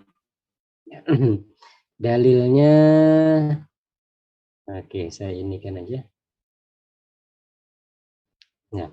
Qala Ibnu Abdul Barr rahimahullah ta'ala fit Tamhid. Seorang ulama namanya Ibnu Abdul Barr mengatakan itu. Ya, bahwasanya di bawah mana tadi? Di atas pusar. Kemudian diriwayatkan juga dari Imam Ali, wa qad ja'at bihi riwayatu an Ali radhiyallahu anhu fi riwayat Ibnu Jarir. Imam Ali juga di atas pusar. Tadi ya, yang riwayat yang pertama tadi sudah dibaca oleh Pak Adi tadi. Di sini Ibnu Jarir Ad-Dabbi dari ayahnya meriwayatkan ra'aitu Aliyan radhiyallahu anhu yumsiku shimalahu biyaminihi 'ala ar-rusghi fawqa surrah. Aku melihat Ali radhiyallahu anhu memegang tangan kirinya di rusgh, di pergelangan, kemudian ditaruh di atas pusar. Ini riwayat yang pertama dari Imam Ali di atas pusar. Nah, pendapat yang terakhir tahta surrah, di bawah pusar. Ini adalah madhab Abu Hanifah. Madhabul Hanafiyah fi haqqir rijal bila khaufin fil madhab. Kalau tanpa ketakutan, artinya kalau dipaksa orang kemudian dia takut bisa meletakkan di dada, maka dia letakkan di dada. Tapi kalau normal dia meletakkan di bawah pusar. Apa alasannya? Nah, di sini dalilnya di sini. An Ali radhiyallahu anhu qala inna minas sunnati fi sholati wad'ul akufi 'ala al-akufi tahta surah. Tadi yang dibaca oleh Pak Adi tadi ya. Jadi di antara sunnah adalah meletakkan telapak tangan kanan di atas tangan kiri di bawah pusar. Ini ya, wa hadza qaulu Ali radhiyallahu anhu ila Nabi sahih. Sanadnya sampai kepada Nabi sahih. Dari Abu Hurairah juga diriwayatkan. Selain dari Ali, Abu Hurairah juga roti minas sunnah. Abu Hurairah juga mengatakan meletakkan telapak tangan kanan, telapak tangan di atas telapak tangan dalam sholat di bawah pusar adalah termasuk sunnah. Kemudian dari Anas bin Malik ini juga mengatakan min akhlaqin nubuwah wad'ul yamin, meletakkan kanan di atas kiri di bawah pusar. Dan lain sebagainya. Yang keempat, yang terakhir ini irsal, ya. Risalah, ya. Artinya melepas. Tidak yang masyhur dalam mazhab Maliki. Karena ada sebagian mazhab Maliki juga meletakkan di antara pusar dan dada. Kemudian apa dalilnya? Dalilnya di sini mana ya? Wal hujjatu fi sunnah liman ittaba man khalafa fa huwa mahjuz. Wal ulama mereka fi itsbati syar'iyyatil irsal wa ukhra fi naqdihi wa man nadhara fil muthbitati lil irsal alima minha adamul hujjah wa anna sunnah al-qabd. Jadi dalilnya ulama mazhab Maliki ini begini. Kenapa mereka itu melepaskan tangannya, melador? Jadi ada satu hadis di mana Rasulullah Shallallahu Alaihi Wasallam itu memerintahkan ketika orang itu i'tidal, ya, maka dia kembali seperti semula. Jadi kita kan ketika Allahu Akbar, ya kan? Ketika i'tidal itu kita mengembalikan seperti sebelum kita sujud ruku. Seperti sebelum kita ruku. Nah, maka kalau seumpamanya i'tidalnya kita tangan ke bawah, berarti seharusnya berdiri sebelum ruku itu kan tangan di bawah juga gitu, posisi seperti sebelum kita ruku. Nah, kita kan ya mohon maaf, kita itu sebelum ruku kan begini, tapi kenapa ketika i'tidal itu tangan lepas? Maka ada sebagian mungkin antum melihat orang itu ketika Allah Akbar ya ini kemudian ruku i'tidal itu dia nggak melepaskan tangan, tapi kembali meletakkan di atas dada atau di depan. Itu karena hadisnya tadi. Jadi ketika i'tidal belum kita ruku. Nah, dalam mazhab Imam Malik alasannya begitu. Nah, ketika kita iktidal itu kan kita di bawah tangan itu. Berarti perintahkan untuk meletemu. Ini sedikit mungkin ya, ini pernah saya bahas. Bersedekap ketika sholat. Disunahkan meletakkan tangan kanan di atas tangan kiri di bawah pusar atau di atasnya. Ini adalah sunnah menurut tiga mazhab Malikiyah, kemudian tiga mazhab Imam Malik, mazhab Malikiyah mengatakan mandub artinya dianjurkan. Di mana letak tangan kita di bawah pusar, mazhab Abu Hanifah dan Imam Ahmad. Ya. Dalam kitab Imam Al-Kasani mengatakan amma mahallul wadi fa ma tahta sirra fi haqqi rajul wa sadri fi haqqil mar'ah. Adapun tempat bersedekap adalah di bawah pusar untuk laki-laki dan di dada untuk perempuan. Nah, ini kosong. Nah, di bawah pusar mazhab Hanafi dan mazhab Hambali. Sesungguhnya dari sunnah dalam salat adalah meletakkan telapak tangan dan sama di bawah pusar ini tadi sudah. Di bawah pusar juga ini di antara dalilnya ya kan, dari Abu Hurairah tadi juga sudah. Kemudian melepas tangan mazhab Maliki. Rasulullah SAW dahulu ketika salat beliau mengangkat kedua tangannya sampai sebatas kedua bahu beliau. Lalu beliau takbir dan berdiri tegak sampai setiap tulang kembali ke tempat asalnya. Ini kan, ini tadi saya sampaikan. Jadi ketika beliau habis ruku, itu kembali berdiri tegak sampai setiap tulang kembali ke tempatnya. Artinya kalau setiap tulang kembali ke tempatnya, ya berarti tempat seperti sebelum kita ruku kan. Gitu, sampai sebatas keduanya. Lalu beliau takbir dan berdiri sampai ke tempat. Ya, di sini. Nah ini. Karena Rasulullah qama ila salati rafa'a yadayhi hatta yuhaddi mankibahu tsumma kabbara wa atadala qa'iman. Ya, beliau i'tidal dengan berdiri hatta yaqarra kullu 'azmin fi mawdhihi mu'tadilan. Sehingga tulang-tulang kembali kepada asalnya. Nah, kita i'tidal itu kan mazhab Maliki. Antara pusar dan dada mazhab Imam Syafi'i, karena nasu Imam ayat Rasul manusia diperintahkan untuk meletakkan tangan kanan di atas tangan kiri dalam salat. Kemudian ini juga saya diperintahkan atau untuk bertanya pada Sa'id bin Jubair di manakah tangan diletakkan saat salat, di atas pusar atau di bawahnya? Maka beliau menjawab di atas pusar. Bagaimana dengan di atas dada? Nah, salat itu Nabi sallallahu alaihi wasallam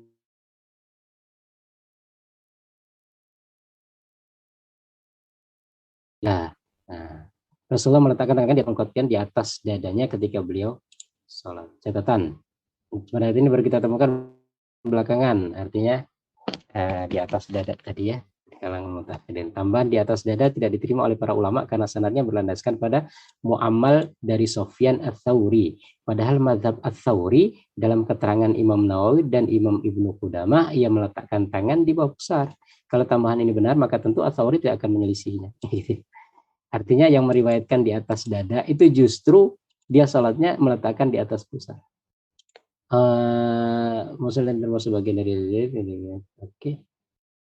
Bagaimana cara meletakkannya? Meletakkan tangan kanan di atas tangan kiri. Oke, saya rasa cukup. Ini kebetulan saya pernah juga bahas ini.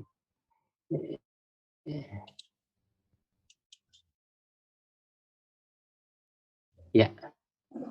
Wallahu a'lam bishawab. Ala kulli hal ya yang mungkin ya ingin kita ketahui sama-sama di sini ya, bahwasanya ya setiap pendapat ulama tadi ada dalilnya. Walaupun kadang mungkin dalil itu kita anggap dhaif atau dianggap oleh sebagian ulama dhaif, ya, atau nggak populer bagi kita. Ternyata ya mungkin selama ini kita belum sampai bacaan kita ke situ gitu ya. Sehingga ketika kita sampai ternyata ada toh amalan dari sahabat dari tabi'in yang seperti itu ya.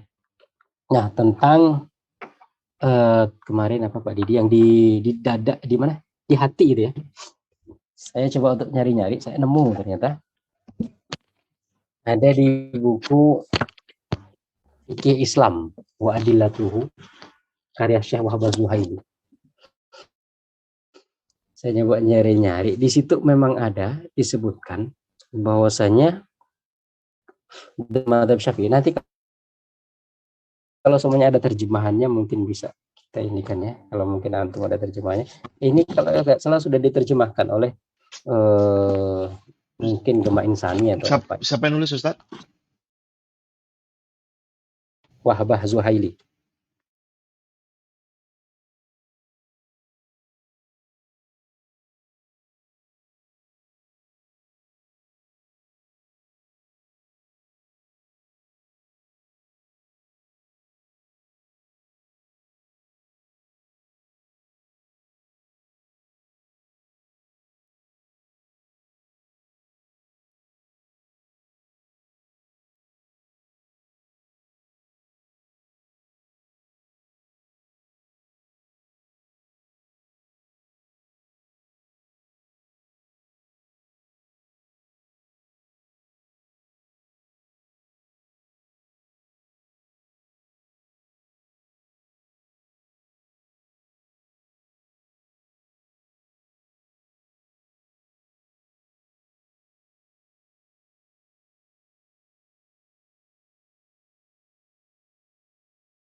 Kadang di pergelangan, kadang di lengan.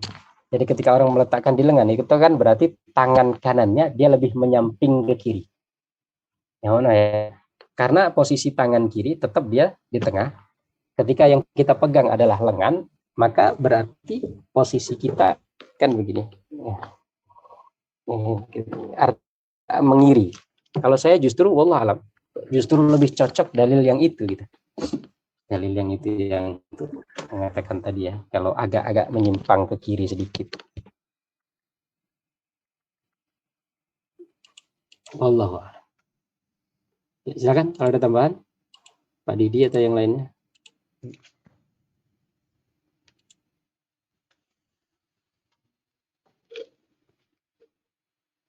Gimana Pak Adi? Saya ini Yang apa materi berikutnya pekan depan berarti ya Pak Adi ya? ini tadi kan sampai ke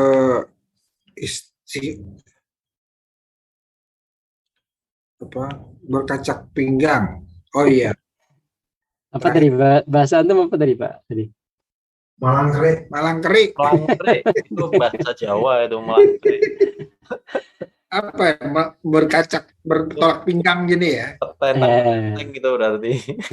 Ya, nggak boleh. Ya, berikutnya memandang tempat sujud dan khusyuk ketika sholat. Nah, ini udah materi baru. Jadi kayaknya cukup nih ya. Hari ini sampai di meletakkan tangan tadi posisinya itu. Silakan Mas Imam, dikembalikan kepada MC.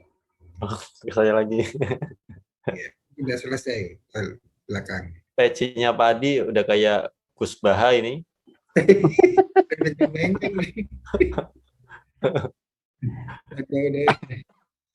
Tapi bagus banget, nggak pernah pakai baju begitu, pakai baju hitam kayak saya lah. Hitam.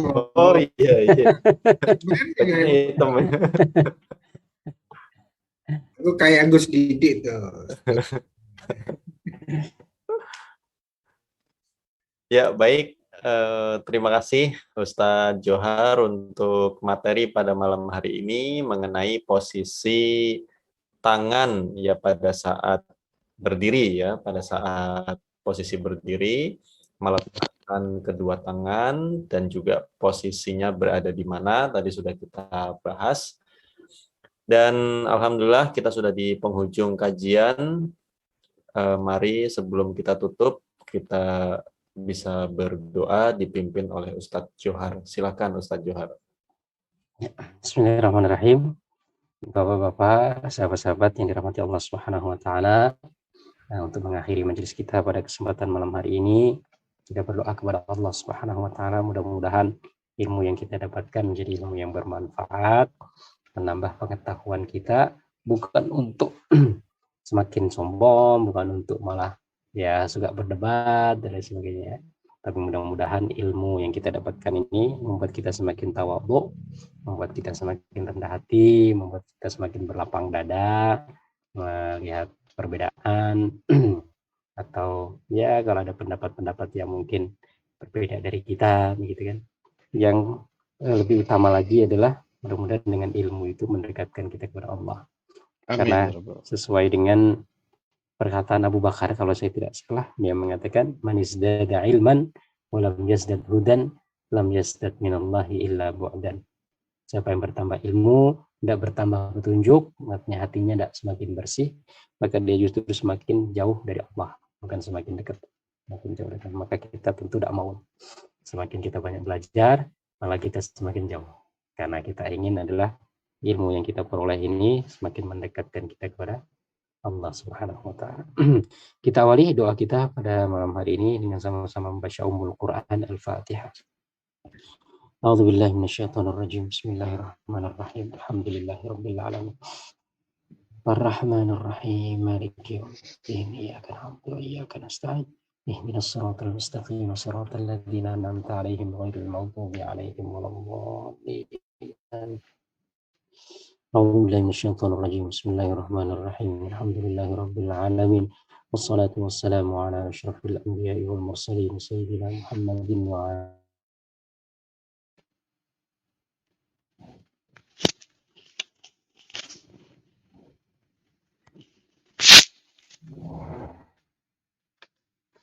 الأموات إنك سميع قريب مجيب الدعوات يا قاضي الحاجة يا الله يا رحمن يا الله يا رحيم Ya Allah ya Ghaffar, ya Allah ya Aziz, ya Allah Wahidat yang Maha Pengasih, lagi Maha Penyayang, Wahidat yang Maha mengampuni segala dosa dan kesalahan. Ampunilah dosa-dosa dan kesalahan kami ya Allah. Dosa yang kami lakukan secara terang-terangan maupun secara sembunyi-sembunyi. Dosa yang kami sadari maupun tidak kami sadari. Dosa yang kami ketahui maupun yang tidak kami ketahui. Dosa yang kami sengaja maupun tidak kami sengaja ya Allah. Ampunilah segala dosa dan kesalahan kami, baik yang telah berlalu maupun yang akan datang. Ampuni juga dosa-dosa dan kesalahan ibu bapak kami, ya Allah. Ampunilah dosa-dosa istri-istri kami. Ampunilah dosa-dosa anak-anak kami. Ampunilah dosa-dosa saudara-saudara kami. Ampunilah dosa-dosa sahabat-sahabat kami. Ampunilah dosa-dosa keluarga-keluarga kami. Ampunilah dosa-dosa guru-guru kami, ya Allah. Ampunilah dosa-dosa guru-guru kami, ya Allah. Ampunilah dosa-dosa murid-murid kami. Ampunilah dosa-dosa masyarakat kami. Ampunilah dosa-dosa pemimpin-pemimpin kami. Ampunilah dosa-dosa kaum muslimin dan muslimat, baik yang masih hidup maupun yang sudah meninggal di alam. Allahumma ighfir lana wa li ikhwanina alladziina sabaquna bil iman wa la taj'al fi qulubina ghillan lil ladziina aamanu rabbana innaka ra'ufur rahim. Saudara-saudara kami, sahabat-sahabat kami, keluarga-keluarga kami yang telah mendahului kami, ya Allah. Jangan Engkau masukkan dalam hati kami rasa hasad, rasa iri, rasa dengki, rasa benci, rasa sombong, rasa takabur, rasa angkuh. Dan rasa jika kami, ya Allah, dari sifat-sifat yang mengotori hati kami, ya Allah. Allahumma zakki jiwa-jiwa kami, ya Allah. Anta khairu man zakkaha. Engkau lah sebaik-baik zat membersihkan hati kami, ya Allah.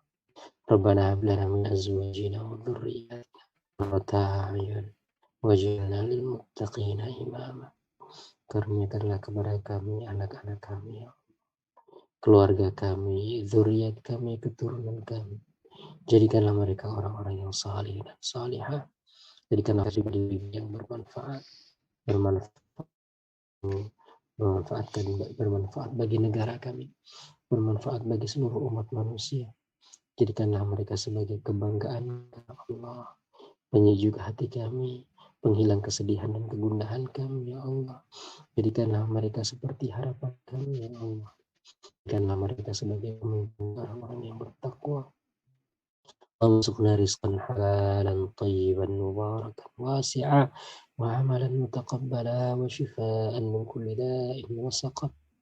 Karuniakanlah kepada kami, ya Allah, rezeki yang halal, rezeki yang baik, rezeki yang Engkau berkahi. Jauhkanlah dari kami rezeki yang haram, rezeki yang buruk, rezeki yang Engkau murkai, ya Allah. اللهم يسر أمورنا وحقق آمالنا وبلغ غاياتنا واقض حوائجنا وحصل مقاصدنا.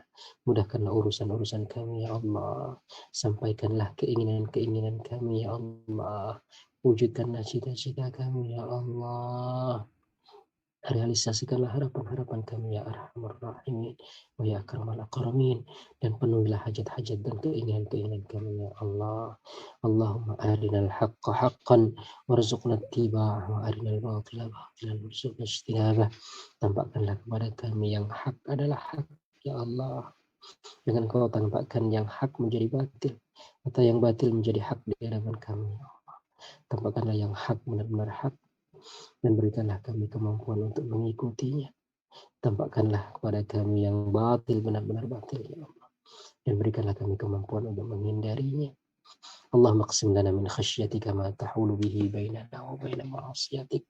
Karuniakanlah kepada kami, ya Allah, hati yang takut kepadamu, yang menghindarkan kami dari maksiat kepadamu, ya Arhamar Rahimin.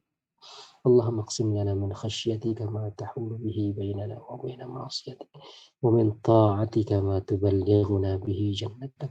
Karuniakanlah kepada kami, ya Allah, ketaatan kepadamu, cinta kepada kebaikan, ya Allah. Jadikanlah kami pribadi-pribadi yang cinta kepada kebaikan, ya Allah, yang membawa kami ke surga. Wa minal yaqini ma tuhawwinu bihi alaina masa'ibad dunya. Karuniakanlah kepada kami keyakinan akan qada qadarmu, keyakinan akan ketetapanmu, ya Allah, yang membuat kami merasa ringan terhadap semua ujian yang Kau berikan kepada kami, ya Arhamar Rahimin.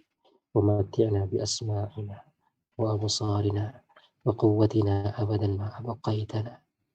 Sehatkanlah badan kami, penglihatan kami, penciuman kami, perasa kami, ya Allah. Jadi berikanlah kesehatan pada tangan kami, kaki kami, pendengaran kami, ya Allah. ومتعنا بأسمائنا وأبصارنا وقوتنا أبدا ما أبقيتنا واجعله الوارث منا واجعل ثأرنا على من ظلمنا وانصرنا على من عادانا. Bantulah kami, ya Allah. Berikanlah kami kemenangan atas orang-orang yang memusuhi kami, ya Arhamar. Wala taj'al musibatana fi dinina. Jangan Engkau uji kami dalam agama kami, ya Allah.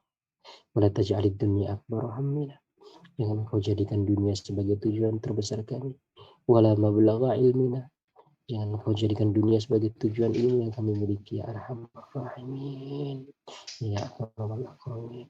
Rabbana hab lana min azwajina wa dhurriyyatina qurrata a'yun waj'alna lil muttaqina imama. اللهم اصرف عنا البلاء والوباء والأمراض والأسقام والمحن والفتن ما ظهر منها وما بطن من بلدنا هذا خاصة ومن بلدان المسلمين عامة. ربنا آتنا في الدنيا حسنة وفي الآخرة حسنة وقنا عذاب النار.